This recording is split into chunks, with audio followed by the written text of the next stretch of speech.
د پاکستان نه وروسته ایران هم د افغان کډوالو د شړلو اعلان وکړ. درنو لیدونکو ستړي مه شئ.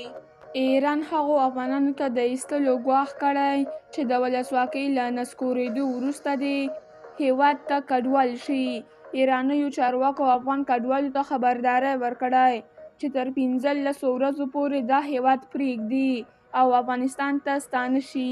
په دغه هېواد کې افغان کډوال وایي که ایران دغه پرېکړه پیل کړي نو ډېر وګړي به له ګواښ سره مخ شي.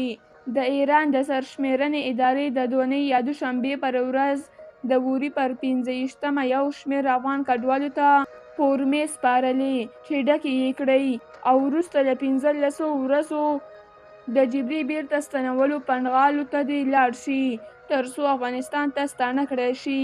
په ایران کې میاشت یو افغان خبریال له رسنیو سره په خبرو کې ویلي نن چې زموږ یو شمېر همکاران د سرشمېرنې فورمو نوي کولو ته تللي وو یا د ادارې د سرشمېرنې د فورمو او کاري کارتونو له سپارلو وروسته له ایرانه د وتلو فورمې ورکړې.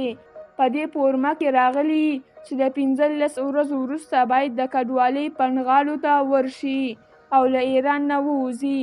دغه خبریال له نوم ښودنې پرته ویلي چې که ایران دغه پرېکړه پیل کړي د ډېرو هغو افغانانو ژوند به له ګواښ سره مخ شي چې له اسلامي امارت څخه تښتېدلي او په ایران کې میشت شوي دي. افغانستان ته د راستنېدونکو لپاره په دغه 15 ورځني لیک کې راغلي که دوی زده کوونکي ولري لیک د 3 میاشتو لپاره اعتبار لري. د وتلو لپاره دوی باید پنډغالي ته لاړ شي او خپل ځان ور وپېژني.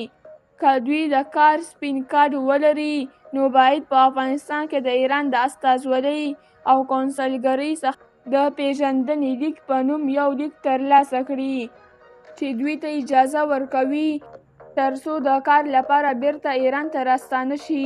البته یوازې د 18 او 60 کلونو ترمنځ نارینه کولی شي بیرته راشي.